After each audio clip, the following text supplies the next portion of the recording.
What's up mga kadala ko nga pala si Boy Dala ko bigalat kong bago ka pa lang sa channel ko. Alam mo na yung gagawin mo. Please like, share, and subscribe to my YouTube channel Boy Dala ko official. Hey!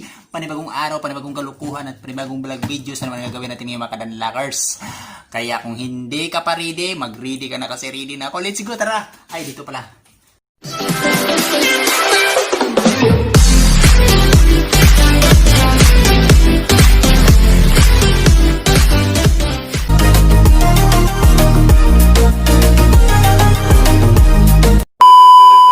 Sure ka? Mahal mo? Sigurado ka? 100%? Walang loko-loko? Walang luka-luka? Walang halong pagdududa? Talaga? Hindi ka pastikan? Seryoso ka? O sige, pag-usapan natin yan ha. Kung talagang mahal mo siya pare, kung talagang mahal mo siya, okay? Ba't mo siya iniwanan? Ba't mo siya sinasaktan? Bakit hinayaan mo siyang lumuha sa isang sulok na walang kasama, ni isang tao, walang umalalay nung panahong malungkot at lumuluha ang kanyang mga mata? Alam mo ba kung gaano kahirap yun? Sobrang hirap. Grabe. Sakit sa bangs. Ay, grabe ka. Masakit yun pare. Kung talagang mahal mo, bakit hinayaan mo siyang mag-isa? Bakit hinayaan mo siyang maglalakad sa gitna ng ulan na sobrang laki ng payong mong dinadala ni hindi mo siya pinadapo? Bakit hinayaan mo siya? Ha? Ayaw pasagdai ang babae kung nahigugma ka bay. Kaya ang babae bay, gihigugma. Dili kay ilis-ilisan lang. Ang babae bay para sa kaugmaon. Dili kay pangkama lang. If you love the girls or person that you have, you must learn how to catch the bull in the fish, in the catfish, in the hawan, in the tilapia, in the bangos. Ambot sa imo! Kung talagang mahal mo, huwag mong iwan. Nakilala mo siya nung walang-wala ka sa buhay. Hindi mo pwedeng ipagmalaki na mahal mo na siya ngayon dahil kaya mo na siyang buhayin at may ipagmamalaki ka na. That's the wrong person, you know. Malaking kamalian yun sa buhay mo. Ha? Kung talagang mahal mo siya noon pa, dapat sinama mo siya. Huwag mong sabihin na ginagawa ko lang yun kasi may pangarap ako sa buhay. Kung may pangarap ka, bakit mo siya niligawan? Bakit pinakilig, pinasagot, hinalikan at bakit pa kayo nagdidate kung iiwan mo rin lang din naman? Naintindihan mo? Sobrang sakit ng ginawa mo. It really hurts. Ang magmahal ng ganito kung sino pamilyo ko mo, siya pa yung bubunti sa'yo. Still, grabe. Cheers! Ganon kahirap. Ha? Mahal. Oo, mahal kita. Ikaw lang sapat na. Wala na akong hahanapin pang iba. Ikaw na yung pinakamaganda sa paningin ko. Ikaw na yung babaeng papakasalan ko. Ikaw na yung babaeng makasama ko habang buhay. Diyos mo! No! God, please, no! No! Wala na yan. Luma na yan. Ha? Mahal. Mahal ang bugas karon. Kusugay ka mo kiyod-kiyod nga di ka kabuhi sa mga asawa.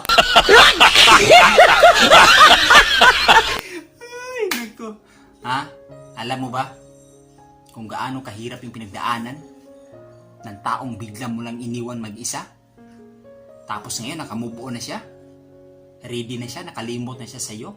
Tapos saka ka babalik, tapos sabihin mo, ready na ako. Nandito na ako ulit, mamahalin na kita. At tingin mo ganun kadali yun? No way! Ang Bisaya noon is walay agianan, sa Tagalog walang daanan. Hindi ganun kadali. Baka inaakala mong ganun lang kadali. Nasabihin mong ready ka na. Sorry. Ang sorry bay, pre. Ang sorry, para lang yan sa mga bagay na hindi mo sinasadya. Hindi mo pwedeng gamitin ang salitang sorry sa mga bagay na paulit-ulit mong ginagawa. Kaya ikaw tumigil ka na.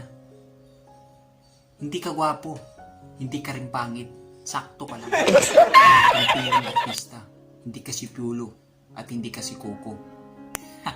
Tumigil, tigilan, itigil mo na. Ha? Hindi ko ugali ang ugaliin, ugali ng iba. Sobrang sakit pag naapakan yung ingron mo sa paa. Sobrang sakit, hindi biro. Hindi biro ang masaktan. Hindi biro ang maiwan. Hindi biro ang lumuha sa mga bagay na matagal mong inilagaan tapos bigla na lang maglaho. Yung tipong parang gumawa ka ng daan tapos bilang binaha. Nawala lang bigla, parang bula. Hindi ganun. 4 minutes pa eh. Pabutin ko na ito 8 minutes para makalagay ko ng manual ads. Still yan. Alam nyo pare, mga bay, sa usapang pag-ibig kasi talagang hindi matatapos ng isang araw yan pag yan ang pag-uusapan nila. Ang salitang pag-ibig kasi is malawak yan, you know. You everything, the people, what you have learned is about the love. So many topic in there's about, you know, something. Ano ko maraming makaka-relate yan, you know. What the Ewan fuck? ko ba kung bakit ganun? Kung kailan nakamove on na yung babae, saka naman ito si lalaki sa kanya babalikan. Ilang taon niyang hinayaan, ilang taon niyang binaliwala at iniwan nang hindi siya nagparamdam ni minsan tuldok lang sa messenger, sa number o kahit anuman. Tapos pagkalipas ng mga 5 taon mahigit o 3 taon, bigla kang magparamdam. Sabihin mo, ako to, okay na ako, maayos ng buhay ko. Kung yumaman ka dahil sa pagsisikap mo, eh congrats! Pero huwag kang gamitin kung mayroon ka para balikan ka ng babaeng hinayaan at iniwan mo dati. Hindi ganun kadali. Ha? Lalo na yung babae, hindi materialistic. Hindi bagay-bagay ang habol, kundi ang totoo mong pagmamahal. Damayan mo siya sa lahat. Ganun yun. Hindi porket gumagwapo ka lang maayos ang damit mo, akala mo papatusin ka na kagad nun. Maayos na yung babae, saka na gusto mag-move on, saka mo naman guguluhin. Abay, hindi ganoon. Kaya ikaw, kung nakikinig ka man ngayon, babaan mo ang pride mo. Huwag mong pairalin yung init ng ulo at kahiblaran mo at pagiging pride mo sa sarili mo. Magpakumbaba ka, alang-alang sa anak at pamilya mo. Isipin mo mabuti. Inasawa mo yung babae, binuntis mo, inanakan mo, bumuo ka ng sarili mong pamilya.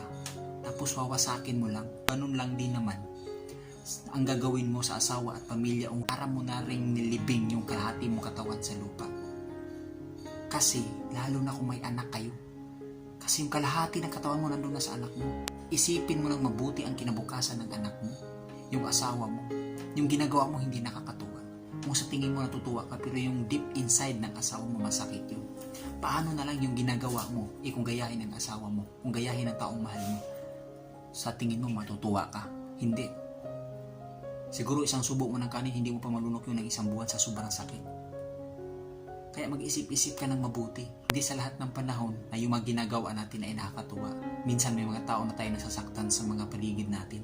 Lalo na yung mga mahal natin sa buhay. Kaya isipin natin mabuti yan pare. Lahat ng kasiyahan, lahat ng kasamaan may hangganan. Okay? Kaya may kasabihan nga diba? Walang usok na nahahawakan. Kaya ngayon palang mag-isip-isip ka na. Mag-isip-isip ka na. Magsaing ka, magluto ka para makakain na tayo.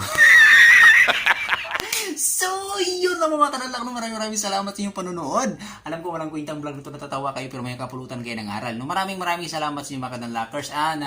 James Vlog, Get Wilson Lumoy, I love you so much. Free lang lagi, nandito lang kami. Love sa La Familia VIP, Not Family. Thank you so much. Maraming salamat sa lahat ng mga viewers ko. Thank you so much and God bless us all. Okay? Small YouTubers, God first. Mauki TV, I love you. Tins Manugay, I love you. G-Vlog, I love you. Alright, loves, I love you so much.